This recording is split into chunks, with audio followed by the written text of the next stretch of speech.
Welcome sa episode 2 ng Anliahon Tambayan. Ito yung podcast series ko na ginagawa ko dito sa Mindoc Cyclery. Actually, hindi ito yung episode 2. Episode 1 to kasi yung una, episode 0. Yung pumasyal sila Sir Carlo, si Jer, si Jan. Hindi counted yun. 0 yung kasi parang testing lang yun. Okay naman yung setup. Kaya, ito na yung episode 1. Itong episode na to, may kasama tayong bagong guest. Si Nardo Putek, tsaka si Boss Rap ng Juke Raker Cycle Project. Nards, kamusta ka na? Tagal natin di nagkita. Kanina lang nagkita. Ayos naman. Tuloy pa rin yung tuloy pa rin natin yung pagbablog na simulan natin. Siyempre hindi mawawala yung pagbabike. Tuloy-tuloy pa rin. May mga oras talaga na nakakatamad na din magbike. Pero pag may mga kasama ka na nagbabike, ayun, tuloy pa rin. Kailan pa tayo walas nagkasama-sama? Nung ultra pa ba? Ultra grabe.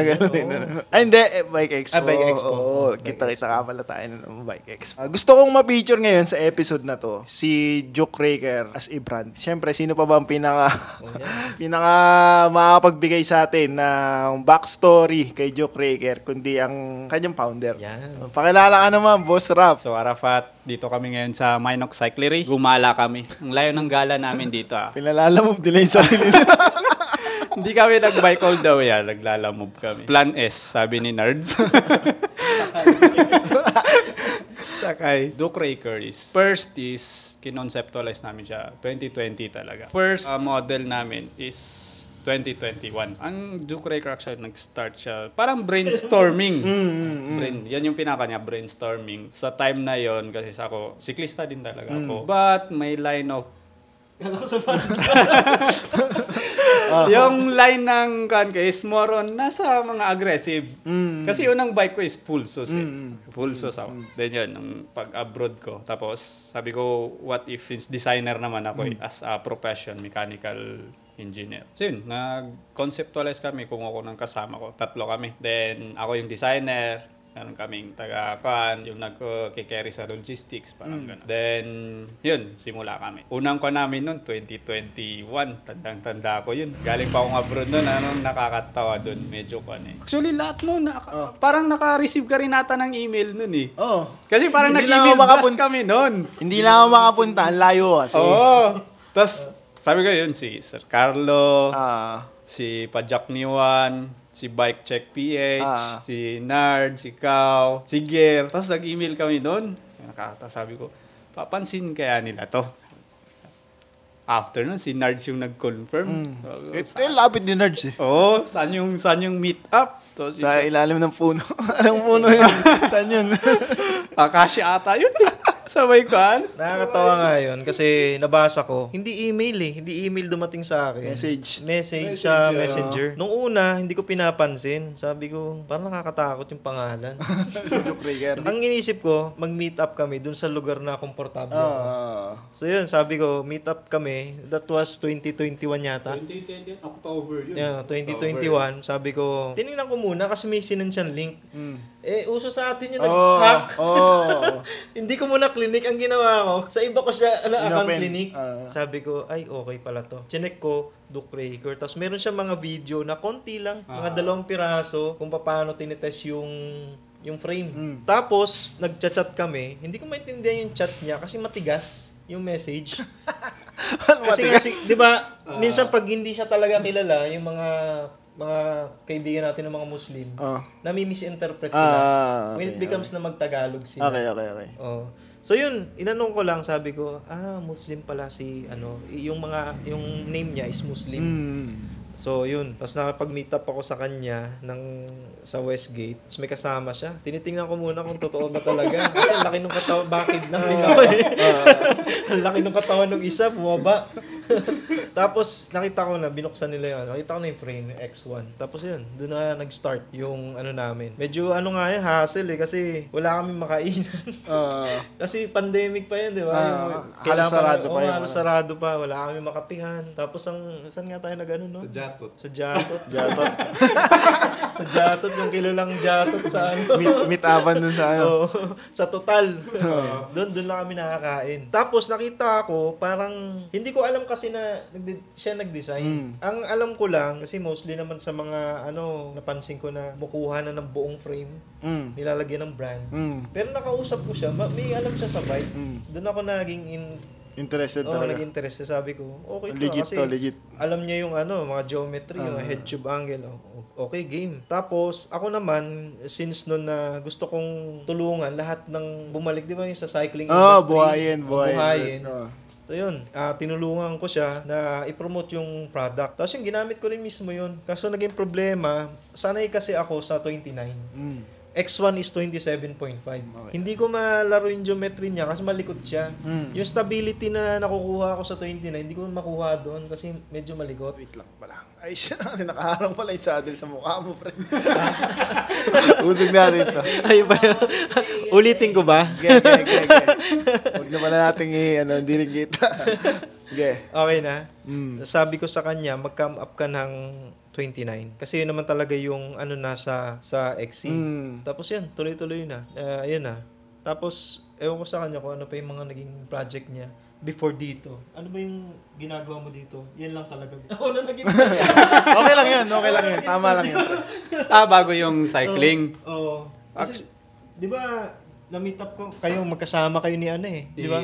Si Nash. Si Nash. Ewan ko kung anong bago, may pinagsasabay ba kayong trabaho? No?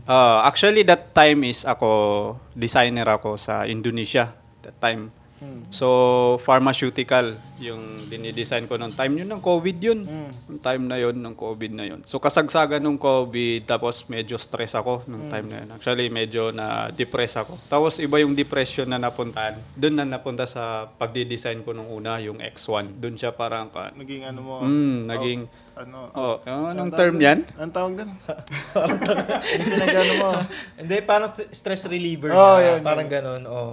Tapos, medyo natagalan bago ulit na kami nag-meet up. Kasi yun lang yung, nag-iisa lang yung produkto niya. Ang gusto kong malaman, pwede mo bang ikwento yung moment na naisip mo na, magdi-design ako ng na sarili kong brand ng bike, ng frame, mga ganun. Yun yung kinikwento mo na Ang pinaka-start nun actually is, yun nga, yung pandemic.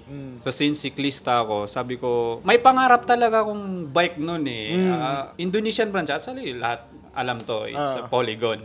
Yun yung isa sa pangarap kong bike. Sabi ko, parang meron akong gusto dun na hindi ko nakikita dun. Sabi ko, maliit naman yung mga Pinoy. So, why not gagawa ako ng geometry na akma sa mga Pinoy? Kasi mostly sa atin, maliit doon naka-idea ko doon kasi yung ka-work ko, yung si Nash, actually si Nash, may bike siya. So, yung bike niya, medium, tapos tama siya dito. Tumatama, sabi niya, ang taas, sabi niya. Doon ako nagka-idea na, okay, gawa tayo na pwede siya gamitin ng mga Pinoy talaga. Yun yung parang pinakaunang age na goal. Tapos, na isa pa doon is pwede yung parang maging proud yung tayo, Pinoy, na gumagamit nito. Ganun. Parang yun yung pinaka naging point. Tapos nagtuloy-tuloy dahil sa tulong isa si Nards. Yun isa sa nag-inganyo na mag-29 tayo. Yun yung isang naging challenge. Sabi ko, 29er. Paano ko ilalagay dito na pwede yung 5 flat? Yun yung goal. 5 flat. 29er 5 flat. Medyo mahirap to Kaya ang tagal nun. After 2021, di ba? October. Release nung pangalawa, yung 29er, July na. 2022. Dahil lang dun sa height na yun. Kasi parang ang goal dun is nandun pa rin yung stability niya, yung makokontrol mo ng maayos yung bike. May enjoy ka. Yun yung pinaka-goal dun. And parang nagtuloy-tuloy na yun. Pagdating nung demo, unang sali namin, 2022. Dun kita unang na-meet din Saan ba yun? Yung sa Taguig, BGC. Okay. Doon kita unang na-meet. Sabi ko, may meet ko na si Ian dito. Sabi ko, pagkuhan ko dun sa... Pero bago yun, naalala ko may nag-ride pa tayo nun bago nun. Nag-ride pa tayo sa Philly, yung pangalawa nating pagkikita nun. Ang tagal mo kasi nawala nun, ewan ko, nag-Cebu ka yata. Yung nag-build kami. Tapos, kinukulit na kita nun ng sabi ko, ako kasi yung mga idea ko, dati na yun, gusto kong merong mag-implement.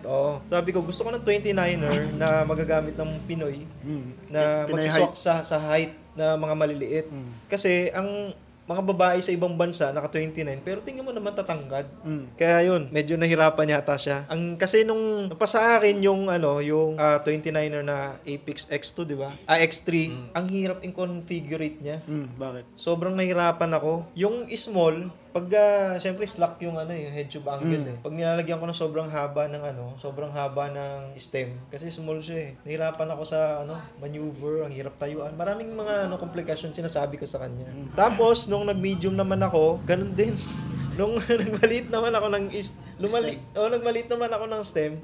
Kasi may nahabol ako na feel ko. Kasi ako may branded ako before na mga bike. Gusto ko yung pag nasakyan ko, ma-feel ko yung kung ano yung naramdaman ko doon sa dalawang bike ko. Kasi yun yung fit sa'yo May hinahanap ako, like yung mga saddle position na pagka-tilt.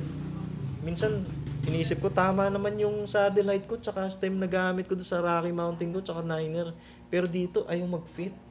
Para mga ganun. May mga point pa nga na ang dami na namin naiisip kung paano ma-configure.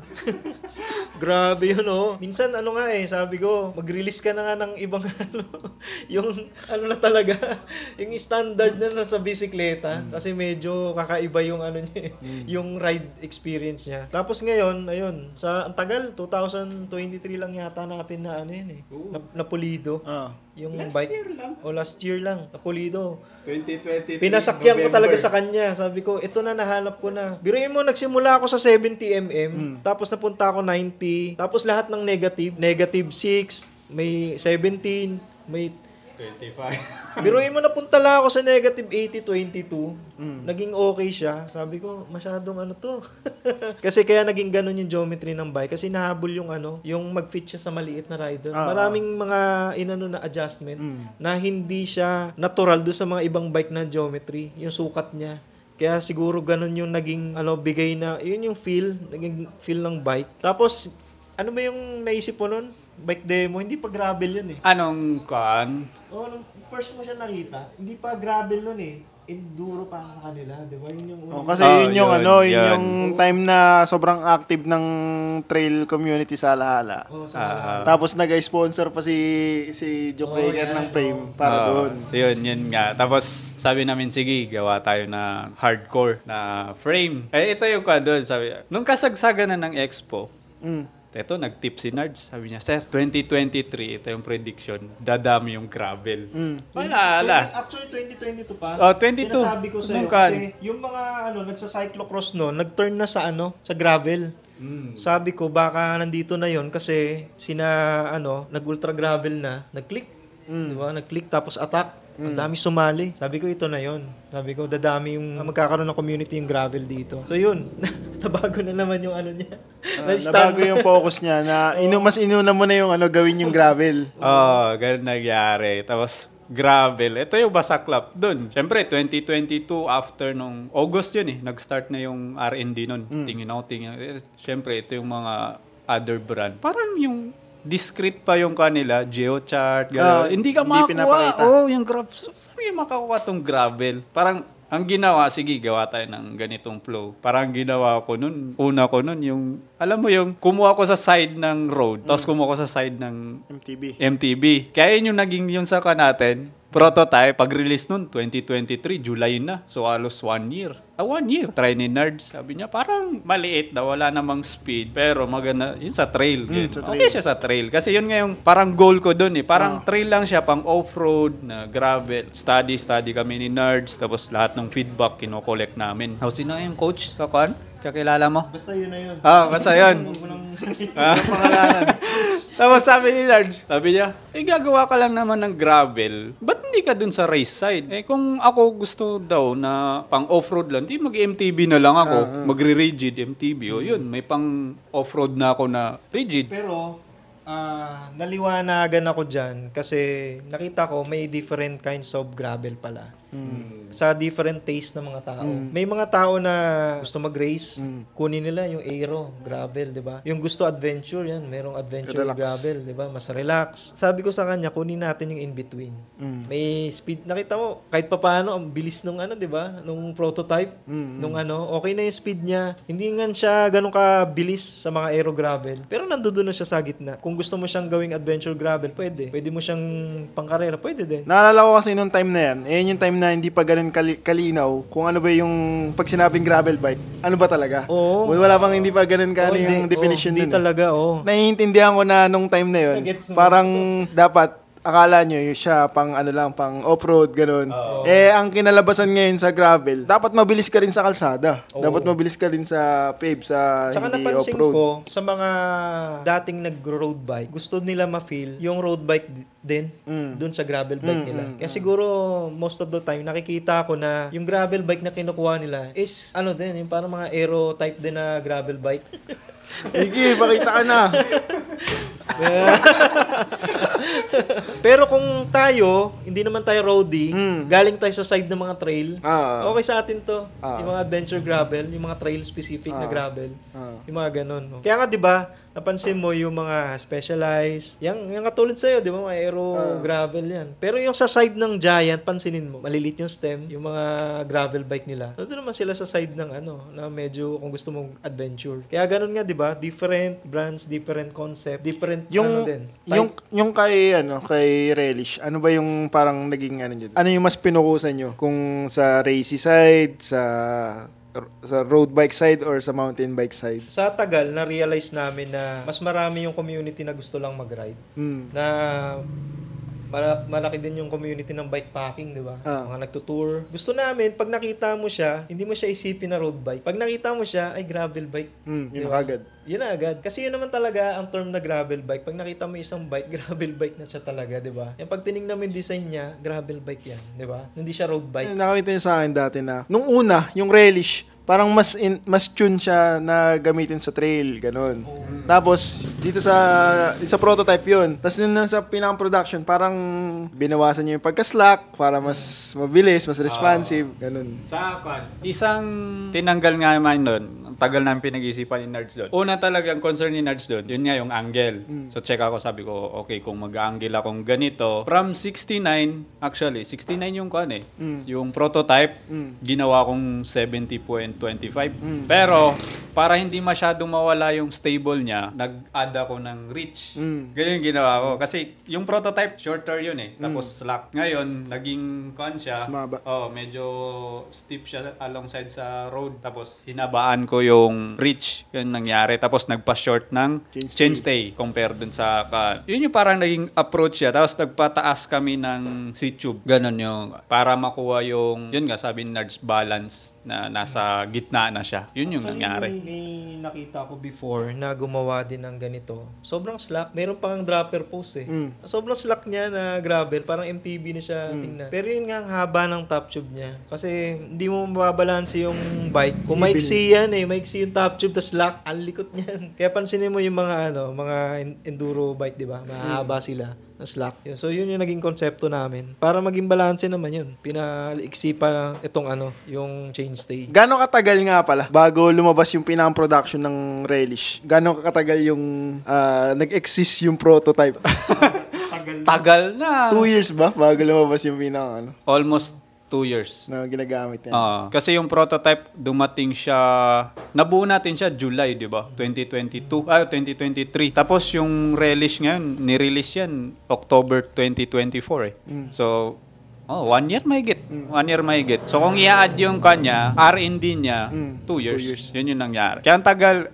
Actually, dapat i-release namin yun after nung prototype. I-release yun dapat nung Expo na 2023. Yun yung target nun. After nga nung sabi ni Nerds, ay, mag-shift tayo sa parang leaning na mag-add tayo ng speed.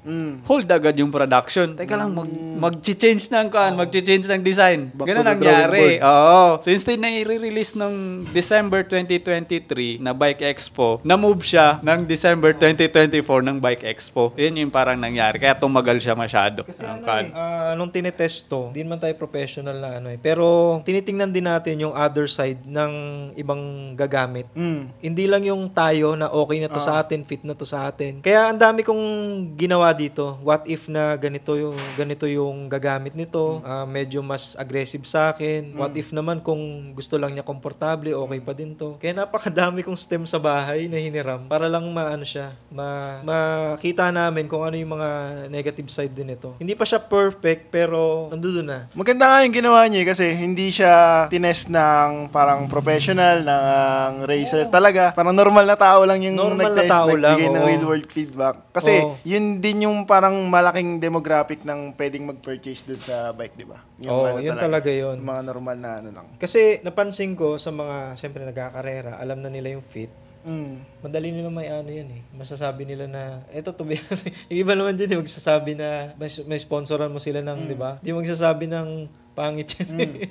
Tsaka yung iba naman, kumakarera yan, pero hindi siya ganun kaalam sa pakiramdam nila dun sa bike. Di ba? Basta, syempre, kung ano yung ibigay sa kanila, gagamitin nila yun. Gagamitin nila yun, Yun yung maganda sa na ginawa ni Joke Raker. Yung nag-prototype muna siya, hindi niya nilabas kaagad kung ano yung pinagawa na una. Bakit ganun yung naging diskarte niya na simula't simula ba, ganun na magpo-prototype muna tayo, wag muna tayo mag-mass produce. Kasi kung iba, kung parang business standpoint, gusto lang makabenta, syempre, order ka agad, ibenta agad natin yan, madami yan. Ayun nga, kung natin kanina yung sinabi ko is, parang yung gagamit is maging proud na ito, kwanto, Filipino brand to. Yun yung isang point doon. Sabi ko, kung magre-release ako, hindi pa namin na-test to, parang magiging sayang siya. Kasi yun nga, di ba? Mostly ni-release namin, konti lang eh. So para yung sulit yung gagamit na, nakagamit ko to, tapos sulit siya. Yung parang di siya magkukon nga, ba't ko to binili?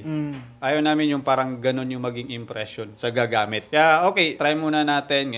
Minsan nga, yun, dami ng kaan. Sabi ko, sige, kahit anong feedback, mapa-negative or positive, kukunin namin yan. Kasi yun yung gagamitin namin eh, para ma-improve yun eh. Yun yung nangyayari. Kaya minsan pag sinasabi ni Nard, sir, masyadong malikot, walang speed, tapos nililista ko lahat yun. Tapos study, brainstorming. Tapos alam mo yung minsan, dumarating sa point, yung napapanaginipan mo. Kasi ganito yun eh. Kasi lagi mo iniisip hanggang sa panaginip.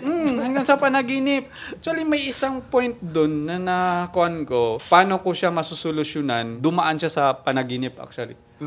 Yun yung sa kuhan, kung mapapansin nyo, yung sa fork, yung fork niyan, kuhan siya eh. Medyo mataas yung trail niya. Tapos yun sabi ko, parang dumaan lang na, okay, taasan mo yung trail niya kasi kung in the future na may sa bikepacking side yun, na maglalagay ng medyo mabigat sa front, maigiging stable pa rin siya. Isa yung dumaan yun sa kuhan ko. Sige, okay, gawin natin to. Yun yung parang mga ganun na side na hindi lang siya basta-basta na magre-release kami kasi honestly, ang team namin hindi siya on chasing for malaki kita. No. Pinakakuan talaga is yung pride. Pag gagamit yung isang Pinoy, ito, kwanto. Magiging proud siya. Oo, Filipino brand to, ganito to. Yun yung pinaka-goal. Tsaka din, nung una, hindi ko na siya maunawaan eh. Tagal niya kasi mag-release nung Inaano ko siya, kino-configure ko siya. Kasi hindi pa kami lubos magkakilala nun eh. Kino-configure ko siya kung bakit ang tagal niya mag-release. Sabi ko, what if kumuha ka na lang dun sa factory, tataka mo na lang, okay na yan. Diba? Sabi ko, may point pa nga na sinabi ko, lahat ng mga bike, same GU naman na yan eh. Wala ka nang babaguhin dyan, magtitweak ka na lang ng So may mga ganun na ako na Parang siguro sa challenge siya. Pero habang tumatagal na nagkakakilala kami, nagigets ko yung niya. Nagigets ko na kung bakit kami kailangan mag-prototype. Buti na lang nag-prototype kami. Kasi kung nirelease na ginagamit ko, ako din yung mahirapan. Di ba? Imagine mo, kung hindi tayo nag-prototype, natatandaan mo yun, kinwestiyon yun sa vlog mo eh. Yung hindi seamless yung fork. Yung fork. Hindi ko nag-release. Oo nga eh. Tsaka imagine mo yun, kung tinuloy yun, ngayon, nakakita ka na ba ng 10mm na allen sa 15mm na yung true axle? Yung motor, axle ng motor.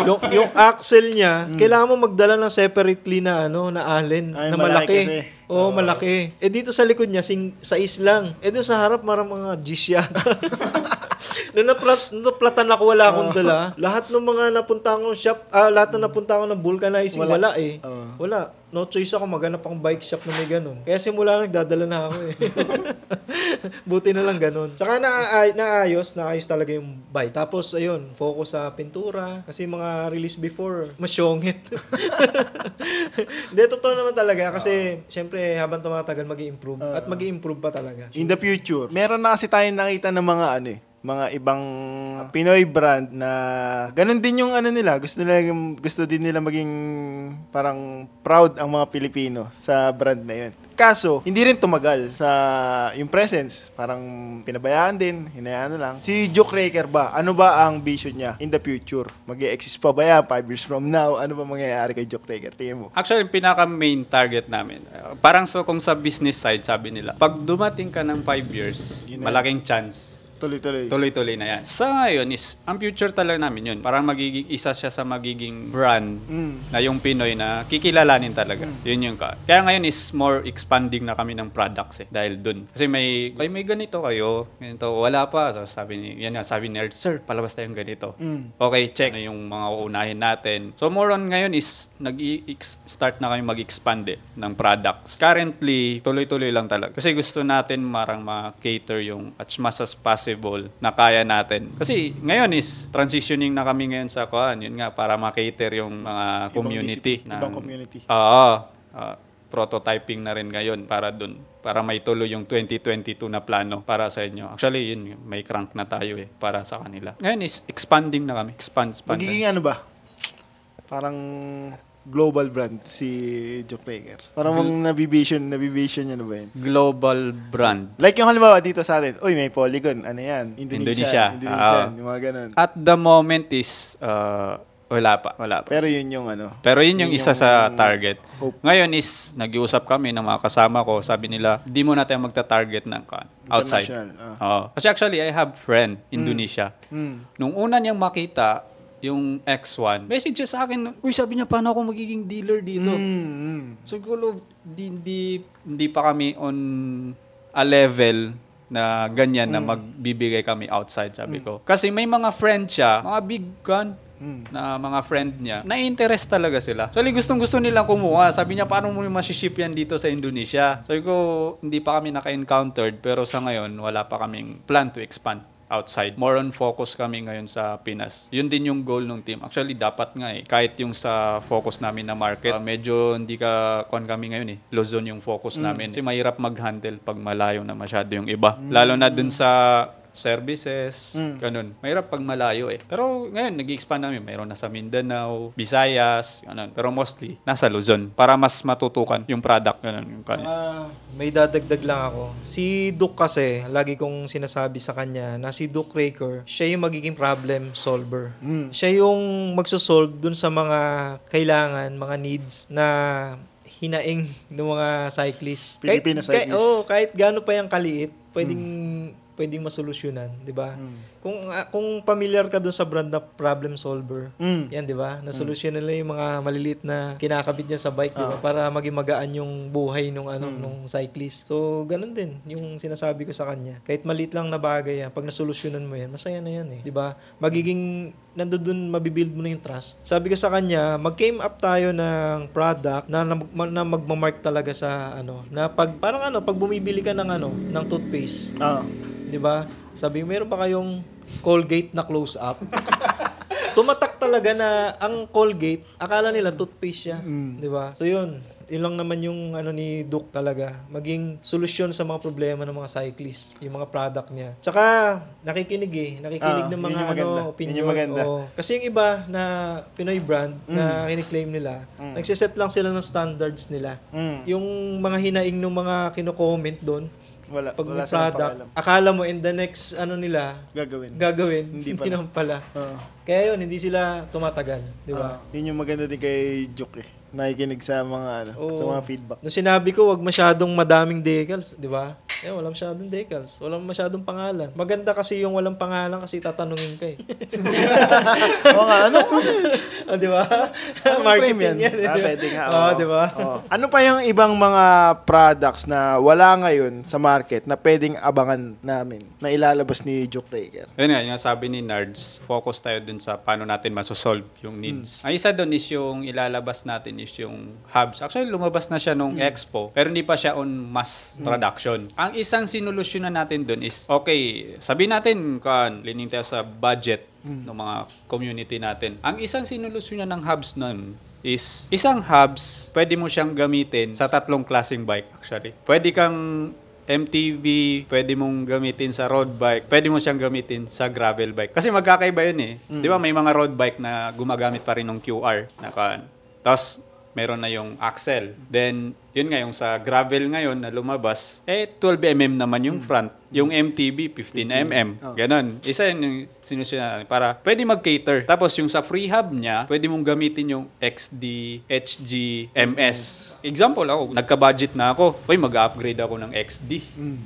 Bibili akong buong hubs nito. Tapos ano mangyari dun sa hubs ko? Benta ko. Ngayon, ang ginawa ni Jokebreaker, retain pa rin yung hub body mo. Pre-hub lang bibilin mo. Makakapag-XD na ako nang walang pinapalitan. Gaano kalaki yung gastos. Yun yung isa. Tapos, ang isang feel din natin ngayon is yung crankset. Ang problema natin, hindi naman siya totally problem. Pero, lining tayo dun sa Asian tayo eh. Maliliit. Isa sa naisip namin is yun nga yung kung a-apply mo siya ng concept, ng theoretical concept, dun sa parang sa torque. Konting lang. Moment na about sa pag yung torque mo is mataas, it means parang mataas yung power na napoproduce mo, di ba? Yung torque kasi makakapag-produce ka nun kung mahaba yung mo, depende sa distance. Moment arm. Oo, moment arm, di ba? So, kung sasabihin natin, moment arm yung sa crank, yun yung arm natin. Okay, mag-exert ka ng malaking force para makakapag-create ka ng malaking torque para makapag-create ka ng malaking power. Ngayon, hindi naman lahat tayo is flexible eh, di ba? Kawawa, minsan yung iba, sasakit yung tuhod, magkakastrain, yung hamstring, yan. Ako actually, palagi kong na-encounter yun. Ang isang solution nun, parang quick solution natin. Okay, mag-less tayo ng crank arm. So, doon tayo mag-lean sa more on speed. Ano ang term nun? Cadence. Yun. Doon tayo magkukaan. Kasi mahahabol naman natin yun eh. Kung malakas yung cardio natin eh. Makakapag-produce naman tayo same power. Tapos, yung sa din niya, technicality, lalo na dun sa mga balancing niya. Mas mabilis actually mag-control yung mga shorter, lalo na sa mga tight na corner na pakuan. Mas leaning yung maganda yung shorter. So yun. Ngayon yung Jokebreaker, maglalabas kami focus on 165mm at saka 160mm. Yun yung isa din susolusyonan natin ngayon. Naka-focus tayo ngayon sa hubs at saka sa crank length na isang susolusyonan. Yun yung natin. Yung usual na gumagamit ng short crank arm ngayon is more on parang enduro, downhill sila. Kasi aside dun sa mas okay nga daw na sakyan, yung yung clearance din. Kasi parang pag idadaan mo sa sobrang mabato, ganun, hindi tatama. Yung bang mga crank na ilalabas si Jokebreaker is kaya bang i-survive yung ganung application? Enduro, downhill? Actually, yung unang model natin is rated siya for all mountain to Enduro. Ganun siya. Hindi siya yung typical, medyo mataba siya eh. Unlike dun sa ibang, kasi yun yung goal dun na, okay, dito tayo maglilin. Tapos, ang isa pa lang na solusyonan dun is yung medyo na-miss out ko, is yung 3-piece crank. Mangyari nun is, pwede ka mag-change ng spindle. For different for different na. Kasi hindi naman magkakaiba yung BB shell, tapos yung BB na bottom bracket na gamit, magkakaiba yung Ang gagawin dun is, by changing spindle, in the future, pwede mong gamitin siya sa road bike, MTB, or even fat bike, just changing yung spindle niya. Yun yung isang sinolusyonan din. Ito, kinoconcept pa lang namin. Pero sinuggest ko na sa kanya. Banggitin ko na rin sa kanila para medyo exciting to eh. Isang set ng hubs. May hubs, mayroon na siyang XD, tapos yung MS, HG. kumpleto, isang set. May kit. Tapos kumpleto yung adapter in one package. Parang limited edition siya. Wala na silang hanapin. Pagka bukas niya may hubs na doon, kung gusto niya gamitin yung XD drive, di ba? O kaya adapter, lahat ng adapter nandun na may kit na rin nakasama. May bearing na din in one package. So, sa Pilipinas, wala pa nakakagawa ng ganun, di ba? So, yun. Sana magawa niya. Kompleto naman na yung mga service kit. Yung service kit natin is, yun, kasama niya yung bearing, pawls, yung sa ratchet, sa spring ng ratchet, yung sa washer. Pinaka-importante yung washer. Tapos yung parang parang seal, rubber seal niya. Ayun, mayroon din ganon. Tapos yung sa upgrade kit niya na side, yun, yung mga prehab body, yung adapters, yun. Mayroon naman na yun. Balik tayo dun sa crank. Kasi isa yun sa problema namin ni Jim. Naghanap kami ng murang crank na gusto namin gamitin kaya sa enduro, ganun. Mura, na maiksi. Wala kami makita. Ang dami namin nakikita na maiksi nga. Pero hindi namin sure kung kaya ba yung ganong application. So, tingin ko, kung may lalabas si Juke na napansin ko kasi, mga lumabas matibay na maiksi is for road. Wala pa sila for enduro, yung mga extreme na. Yun ang hinanap namin. Mura, pero kakayanin yung ganong application. Ayun, So, nasusubukan. kung mapipil ni Joke Rager yung yung market na yun, edi isa pa yan, pwedeng abangan. Kumbaga, ito yung may isang magmamark sa tao na ito na yung bibili namin. 165 pang enduro, di ba? Yun. Yung ano na bang nangyari doon sa hardtail natin na pang aggressive all mountain enduro hardtail? Actually, dapat. Alam ko dito, parang may kuha nata. Ano ngayon sabi nila? Parang may lamat sa puwet. Di ba may ganon? Meron na siya actually, na-generate ko na siya sa gamit ko SolidWorks. Kasi yun yung ginagamit kong designing eh. So, nakakuha na akong data. Yung unang design ko actually is, tapos ko na. Ngayon, nung nag-generate ako, okay na siya. Sabi ko, hindi, may masyadong pula pa eh. Sabi ko, pag red, sign yan na may... nag-input din si Jem. Sabi niya, sir, tingnan mo yung Geo ng isang known brand din. Sabi ko, sige. Tapos consider mo yung BB. Sabi niya. Sige, check ko yung BB niya. Pag check ko nun, parang medyo malayo siya dun sa BB. Kinan ko, ginamit ko. Sabi ko, sige, i-can ko to. Tapos tingnan ko kung ano yung result, mag-i-effect siya dun sa head angle. Goal ko dun is yung head angle ko is nasa 65 na 150. Yun yung goal ko. Kasi parang sweet spot na yun eh. Ang alam ko sa based sa mga nabasa ko sa forum, mga details, about So yun yung mini-maintain ko. Pag change ko nung BB, sabi ni Jem, nagbago? San ba ako mag-adjust nito ulit na ma-retain ko yun? Ganon yung kandon. Ganon pala yung pagdidesign ng Oo. Kasi isa lang baguhin mo dun. Madaming... susunod yun lahat. Kaya nabago yung angle. Sabi ko, hindi. Naging 64. Sabi ko, hindi masyadong aggressive. Sabi ko, sige, naman. Tapos nag-came up ako dun, nag-short ako ng chain stay. Pag short ko ng chain stay, tapos medyo nag-adjust ako ng konti dun sa kung saan nag-meet yung top tube at saka chain stay, bumalik na siya dun sa Tapos pag test ko... Teka lang, saan nag-meet yung top tube tsaka chain stay? Sa seat stay. Ha? Ulit. Sorry. Seat tube. Okay. Seat tube tsaka chain stay. Oo. Tapos, nag-adjust ako doon kung saan sila pwede mag-meet na ma-retain, makuha ko ulit yung 65 na angle. Kasi may effect yun eh. Yung mga pagkakuha ko nun, okay, generate akong testing. Ang daming pula. Sabi ko, dito, mahirap to. Sabi ko, sige, redesign ulit. Hanggang yan, nakuha ko na siya. Nag-add lang ako ng mga, nag-add tayo ng mga, parang support niya, gano'n. Gasset. Gasset. Nag-add gasset sa taas, sa baba. Nag-add. So yun, okay na siya. More on yung result niya. Green tapos may konting orange. Ngayon, inaantay lang natin yung factory for start production ng prototype. So hopefully 2050. Hindi. Yeah, sakay na si Jim eh. Kailan kaya yun? Actually ngayon si Jim ang magiging daw niyan eh. Kasi small yun. Small? Para lang talaga yung Jim yun eh. Small talaga yun. Ang ganda pa ng crank, no? Tapos kulay ng prototype. siya. Ang target talaga matest siya ngayong year. Para kung medyo ma-delay siya or may mga babaguhin, 2026, lalabas na siya sa market. Yun yung doon. Ilalagay ni Jim yung RockShox na silver lowers kasi prototype yun eh. Walang pintura yun eh. Tapos titanium lang parts, Jim? Yun yung sa hardtail. Medyo challenge siya sa akin. Kasi honestly, ako nga, di ba, nasabi ko kanina, unang bike ko is Pulsos. Actually, mas nai-enjoy ko yung lusong eh. Pag uwi ko noon sa amin, imagine mo yung Apex 1 ko na 100. Nilusong ko yun sa motocross na dinadaanan sa amin doon. Sabi nung mga kasama namin, doon kayo galing, sabi namin, oo. Pero yun, pagbaba ng bike ko, yun, wala na. Tunog lahat. Tunog lahat. Doon ko yun na-encounter yung sabi nila, hindi, kung gusto mo mawala yung tunog, dalhin mo sa shop na to. Yan yung nagre-repair sa amin. Ay, yung hubs ko, street fall. Sabi ko, kuya. Yung pala kaligado. Sige. Kuya, pakuan nga to kasi lumuwag na yung mga spoke ko. Sabi niya, wala akong spoke kasi straight pull yan. Ganito na lang, sabi niya, putulin natin. Tapos palitan natin yung J-bend, pero i-straight daw. Sabi ko, wag na lang kuya. Doon na lang ako sa Maynila pag uwi ko. Kaya rin ganun. Kaya parang yung gusto ko nasa leaning sa kan. Actually, honestly, mas parang gusto ko yung iba yung feeling talaga sa trail. Eventually, pagkatapos ng hardtail, Pulsos na. May concept na ako actually ng Pulsos. O mas mahirap ba siya na parang problem na... Mahirap. Hindi lang siya ganun sasabi mo na mahirap na design-wise, kaya pa. Ang problema, yung matatamaan mong patent.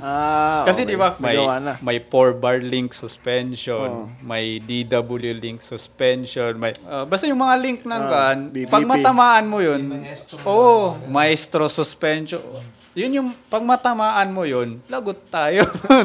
Di ba? Kaya medyo yun ang pinaka-safe gamitin ngayon yung single pivot kasi naging open na yung patent nun eh. Ang gagawin mo naman, paano ka makagagawa ng single pivot na progressive? Kasi problema yun eh, malakas yung sipa nun eh. Oo, na magiging linear yung reading niya na progressive, na hindi siya magiging akma dun sa mga existing na single pivot. Yun yung isang challenge dun. Kaya hindi siya ganon more study pa. Siguro, if ever makatry na ako mag-enduro soon, mas makakakuha tayong data. Makakakuha tayong data. Yan yung data collection eh. Sali na. May mga sensors. May tanggal na nag-ibig. Nakakakuha ng data. Yun yung nakapag-road bike na ako eh. Iba yung dinadala ng nung na-compare ko yung parang lumulusong ka. Iba. Kasi nag-EXC na rin ako. Kuha na ako. Pero nung na-try ko yung lalo na yung sa Black Mamba natin, yung mga lusong mo, kaya muntik ako madisgrasya dun. Binibitawan mo. Yung pagbaba na sa may mangga tapos may tubig, gumanyan yung bike ko dun. Kasi hindi ako nagpupreno-preno. Pero nagsabi na yung marshal. Alalay. May nag-crash yan kanina. Dire-diretso lang ako. Ayun, muntik ako dun. Yung na yun. Parang mas nasisiyan ako maglumusong. Yun yung Ano pang pwedeng abangan na parang pakulo ni Joke Dager? Events, ganun, or... Yan yung di pa namin matuloy-tuloy yung event. Nagpa-plan kasi kami ng yung parang first meet and greet. Meet up ng mga Joke Dager users. Parang gano'n. Tapos, alam mo yung nagiging... Uy, makakasali na pala ako. Isang nagiging concept namin yun, parang magse-select na, winner ng pinakamalinis na Joke Dager. Yung na-maintain niya. Pwede. Tapos meron din yung pinaka nabugbog. Yung parang gano'n na category. Pwede rin. Tapos pinakakargado yung setup. Yung mga gano'n. Yun yung kino-conceptualize namin. Maganda yan. Pero hindi naman siya sasabihin natin na exclusive for lahat yun, pwede naman pumunta. Yun yung Kasi yung mga yun, pwede silang mag-turn pag nakita nila yung Duke Rager. Kung ibang brand nga sila, di ba? Ganyan talaga ang namin sa community ride. Lahat kasali. Para syempre makilala din nila yung brand, makita din nila mga personal, di ba? Pwede rin nilang i-try, di ba? 2025. Pag-aralan. Tagal na pinag-aaralan. Matagal ba? Ang ride na mangyayari, Quiapo hanggang Maynox. Hindi, kahit yung mga ganyan, kahit hindi siya mismong ride, parang lang, gathering lang. Punta lang sa location. May location na setos. Tapos speaker si Jim. Pwede. English kailangan. Kasi may mga bisita tayong Englishero eh. Saan ba yung pwede naming tingnan para sa updates ng mga Joke Rager, ng mga nilalabas si Joke Rager sa mga events? Ganun? Currently ngayon, pinaka-main natin is yung sa Facebook page. Working pa kami dun sa website. Kasi yung web is, isang plan namin dun is, ang dami na kasi nagko-custom build. Ngayon, pag marami nagtatanong, ito yung gusto naming build. Pero nangyayari is, dahil sa mga nag-build, magkakaiba yung parts. Ginagawa namin ngayon is, parang pwede mo nang i-custom dun sa Wave. Ito yung parts na ilalagay ko. Makikita mo na yung price. So parang may price rin siya. Ito yung magiging kuan niya. Parang estimate pag magbubuo akong ganito. So parang magiging, pwede ka maglalaro-laro ng kuan. Isa yon. Ngayon is more on Facebook, yung mga event. Any updates sa Jokeraker. Saan namin makikita kung saan ba available ang mga Jokeraker products? Sa Facebook page din Nakapost. ngayon. Ngayon is nasa nakapin ata ngayon. Parang hint lang natin doon or short details is sa dealers natin is meron tayong 5 dito sa Luzon. Isa sa Visayas tapos 2 sa Mindanao. Sa Luzon isa na dito si Minox Cyclery. Tapos sa Alabang, Cavite, si Starbike. Tapos si Rodtag, kinikerry lang niya pero yung mga maliliit na parts kasi maliit nga yung space niya, hindi. Magsasabit ka ng frame doon na lang masyadong kan. Tapos si Zyclos sa Cavite, si DMC sa Bulacan, si Yard Cycle sa San Fernando, La Union, si Cycle Art sa Quiapo, at saka si Padjax sa Quiapo. Ewan ko, parang si Padjax yung yun. Tapos sa Mindanao, meron tayo sa Jensan at saka sa Pagadian. Pwede naman sila mag-DM diretso sa page. Active naman yun. Minsan ako sumasagot doon. So, kung may gusto silang update or lalo na yun sa Relish. Ang daming nag-aabang doon. Yung sa special production. Special production or Wave 2 ba? Ano ba? Ano bang tawag natin doon? Special production, actually. Kasi after nung expo na yun, matik parang 3 agad yung natira. Tapos, meron ka pa ba dito? Large. Isa sa'yo, si Cycle Art, wala na. Tapos meron ding isa dun sa amin natin, 2 na lang dun sa OG na original yung naka 50 of 50. Tapos yung special production is, nag-message kasi sila. Sabi nila hindi namin inabutan. Kasi pag-post daw, nagtanong kami, ubos na daw. Sabi ko, nung na-post na kasi dyan, halos kalahati niyan, sold na. Meron ng may-ari. Kasi yung mga nag-aawang, nakakatawa dun, yung 2 years mahigit, tropa ni Dada, si Ronel, 2 years daw niya inantay. Simula nung lumabas yung prototype, hindi daw siya bumiling gravel. Kasi inaantay niya yun. Tibay ng yung special production ba? Same color or different na siya? Hindi, ganito. Pakita na lang natin yung parang meron dito eh. Kasi nga, yung kulay ng Relish na limited edition is yung, di ba ito? Parang sandstone, no? Ito na yung bago, no? Ito na. Ito na yung... Wala tayong pangkuhan. Ganda niya, oh. Ba siya black? Black siya na nagka-chameleon ng gold. Na-post na ba yung reservation form? Ano ba mangyayari dito sa reservation form ulit? May reservation form kung nila. Kasi may inaantay pa kami dito yung sa... Akala ni Arapat ako unwrap. Yung pala siya. Sa prank. Dito, ano bang nabago dito sa... Kulay lang talaga. Kasi hindi natin mahabol kung magbabagot pa tayo ng mga GO. Hindi natin. Kasi okay na naman na yung yung release no? Di ba sabi mo, pahirapan natin si Ian? Magbukas. Ang nangyari, ikaw nagbukas. Mission failed. Pero hindi pa nalagay yung badge dito Hindi pa nalagay yung badge. Kasi pag nandito nakatili. Oo, di ba? Black. Anong kulay? Kulay copper. Copper daw, copper. Oo, di ba? Hindi siya nagiging black pero mas... May black siya. Parang grayish yung black niya. Hindi, okay nga na hindi siya naging totally black na black. Parang yung 51 of 50. Yung 51 of 50, black na black eh. Parang ito, ang ganda ng kulay, no? Parang pang gym talaga to. Oo, ang ganda ng kulay. Tapos hindi na siya decals eh. Kasi kuha na ito eh. Ba't iba yung kulay nung isang yun? 51 of 50 daw eh. Hindi nga to Yan? Parang kuha siya. Ito yung 51 of 50. 51 of Ng 50. relish. Yan. Oo nga, no? Hindi siya, Iba ka na niya. So pag nagsama-sama ang nag-community ride ng mga naka-relish, ito yung naiiba yung kulay. Parang kagaya. Oo nga, no? Itim eh. Tingnan mo Itim yung likod naman kasi niyan eh. Siyempre no? Alam ko na ngayon. Sa'yo pa na. Kala ko paano special sa'yo may ganyan Yun. Parang Ito lugi ako, wala akong logo Uukitan natin Anong nabago dyan sa dito? Yung nabago lang is mainly Paint lang. paint lang. Oh. Pero wala na yung ano eh, no? Wala na Nakalagay siya yung dito na, limited, ano, wala na siya. Oh. Pero sa iyo harap na. Oh, may badge pa rin. Ito hindi ko nakabit kasi dito pa 'to in-unbox eh. Dapat nga ikaw yung mag-unbox it. Ayun, kami pa yung yung headset wala nang number. Wala na. Wala na rin na sulat mo. May sulat mo. Ah? May love letter wala mo. na, wala nang love letter.